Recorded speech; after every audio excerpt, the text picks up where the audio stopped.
ನಿನ್ನೆ ಪ್ರೀತಿಸುವೆ ಭಾಗ 109. ಮನೆಯಲ್ಲಿ ಮದುವೆಯ ಸಂಭ್ರಮ ಸಡಗರ. ಮದುವೆಯ ಗಂಡು ಮತ್ತು ಅವನ ಅಪ್ಪನ ಹೊರತು ಬೇರೆ ಯಾರು ಕೂಡ ಈ ಮದುವೆಯಲ್ಲಿ ಸಂತೋಷವಾಗಿರಲಿಲ್ಲ. ರೂಮಲ್ಲಿದ್ದ ತನ್ಮಯ್ ಮದುವೆಯ ಡ್ರೆಸ್ ಅನ್ನು ಟ್ರಯಲ್ ಮಾಡಿ ಕನ್ನಡಿಯ ಮುಂದೆ ನಿಂತು ಆಹ ನನ್ನ ಮದುವೆಯಂತೆ, ಓಹೋ ನನ್ನ ಮದುವೆಯಂತೆ ಅಂತ ಹಾಡನ್ನು ಗೊಣಗತೊಡಗಿದನು.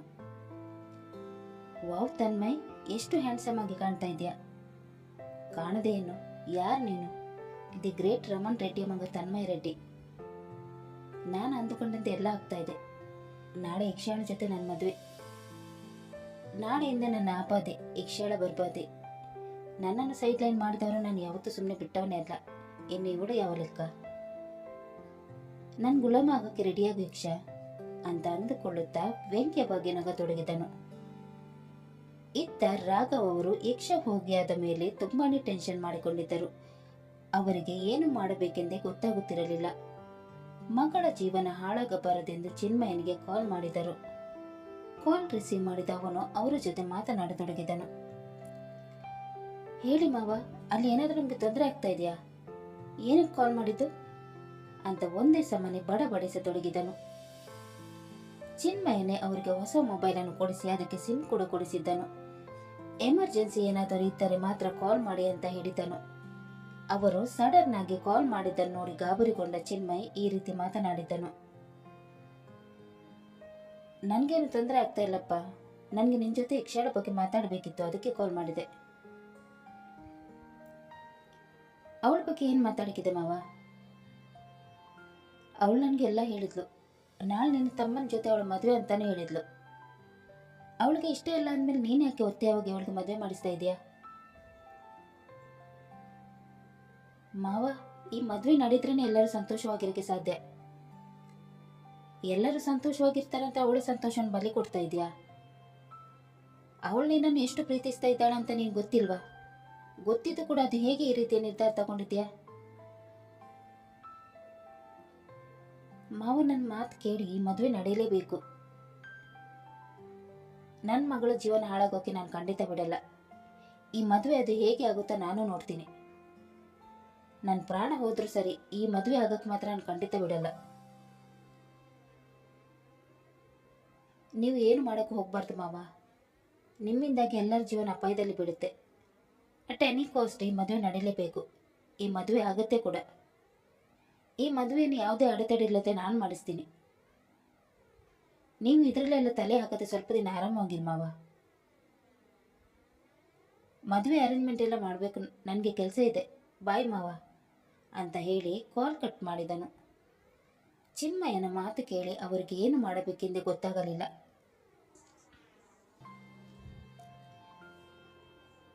ಏನು ಮಾಡಲಿ ಈಗ ನಾನು ಹೀಗೆ ಕೈ ಕಟ್ಕೊಂಡು ಕೂತ್ರೆ ಅಲ್ಲಿ ನನ್ನ ಮಗಳ ಜೀವನ ಹಾಳಾಗುತ್ತೆ. ಯಾವುದೇ ಕಾರಣಕ್ಕೂ ನನ್ನ ಮಗಳ ಜೀವನ ಹಾಳಾಗಬಾರ್ದು. ಯಾರಿಗೆ ಹೆಲ್ಪ್ ಕೇಳಲಿ? ನಾನೇ ಎದುರು ಹೋಗಿ ಏನಾದರೂ ಮಾಡೋಣ ಅಂದರೆ ಅದೂ ಕಷ್ಟದ ಕೆಲಸ. ರೆಡ್ಡಿ ಏನಾದರೂ ನನ್ನನ್ನು ನೋಡಿದರೆ ಇನ್ನಷ್ಟು ತೊಂದರೆಗಳು ಉದ್ಭವ ಆಗುತ್ತೆ. ಏನು ಮಾಡಲಿ, ಯಾರ ಹತ್ರ ಹೆಲ್ಪ್ ಕೇಳಲಿ ಅಂತ ಯೋಚನೆ ಮಾಡುತ್ತಿರಬೇಕಾದರೆ ಅವರಿಗೆ ಕಾವ್ಯಳ ನೆನಪಾಯಿತು. ಹೌದು, ಈ ವಿಷಯವನ್ನು ನಾನು ಕಾವ್ಯಳಿಗೆ ತಿಳಿಸ್ಬೇಕು, ಇಲ್ಲಾಂದರೆ ಎಲ್ಲ ಮುಗಿದು ಹೋಗುತ್ತೆ. ಮೊದಲು ಕಾವ್ಯಳಿಗೆ ಕಾಲ್ ಮಾಡಿ ವಿಷಯ ತಿಳಿಸೋಣ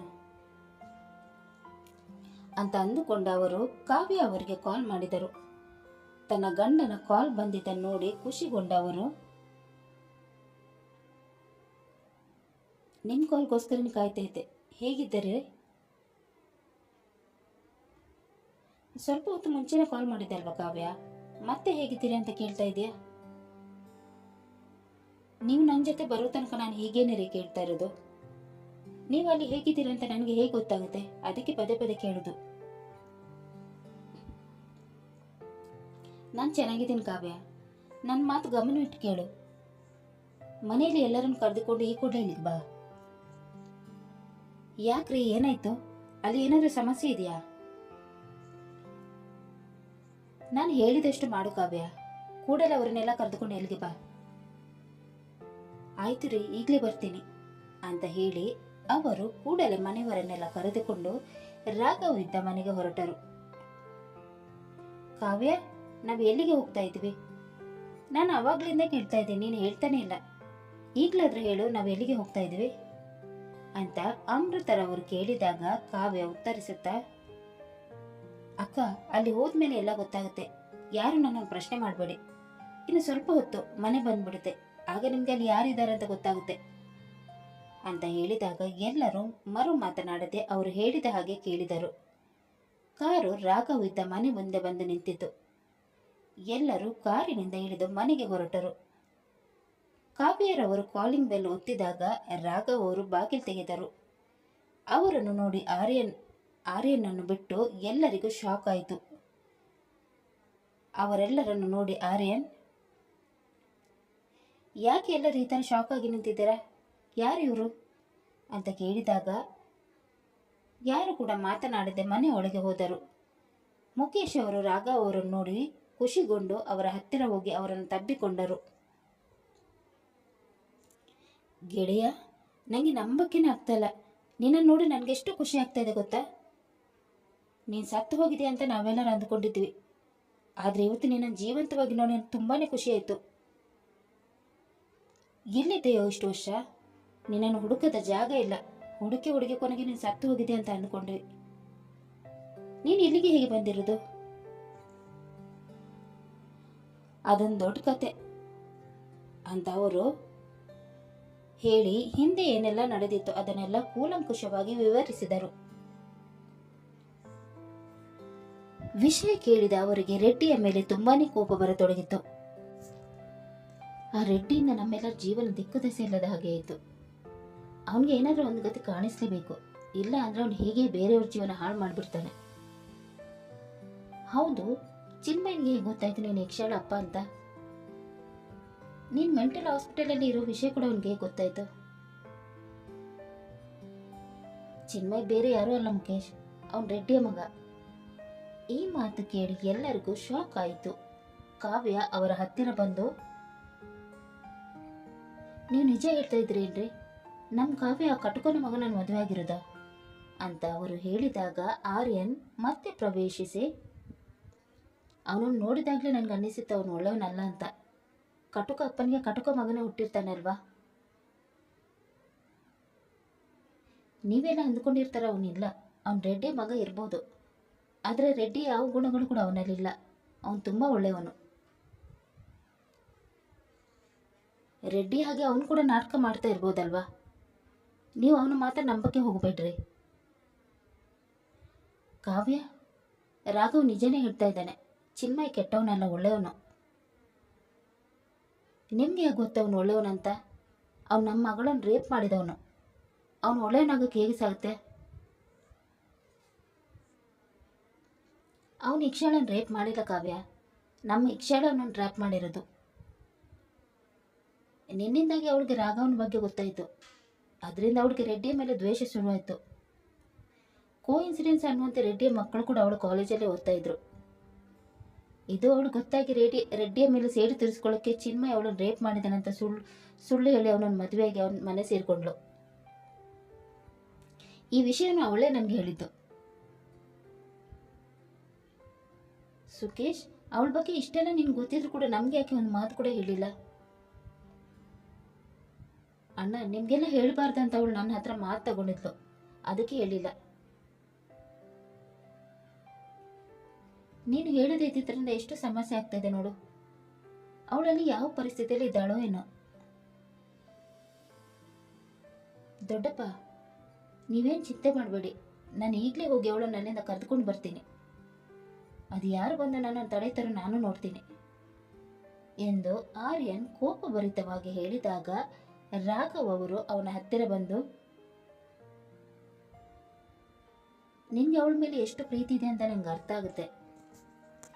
ರೆಡ್ಡಿ ತುಂಬ ಕೆಟ್ಟವನು. ನಾವು ಇಡುವ ಒಂದೊಂದು ಹೆಜ್ಜೆ ಕೂಡ ಕೇರ್ಫುಲ್ ಆಗಿಡಬೇಕು. ನಾವು ಒಂದು ತಪ್ಪು ಮಾಡಿದ್ರು ಕೂಡ ಅಲ್ಲಿ ಇಕ್ಷಾಳ ಜೀವಕ್ಕೆ ಅಪಾಯ ಬಂದ್ಬಿಡುತ್ತೆ. ನೀನು ಸ್ವಲ್ಪ ಸಮಾಧಾನವಾಗಿರು. ಏನು ಮಾಡಬೇಕು ಅದನ್ನೆಲ್ಲ ನಾವೇ ಮಾಡ್ತೀವಿ. ರಾಘವ್, ಮುಂದಕ್ಕೆ ಏನು ಮಾಡೋದು?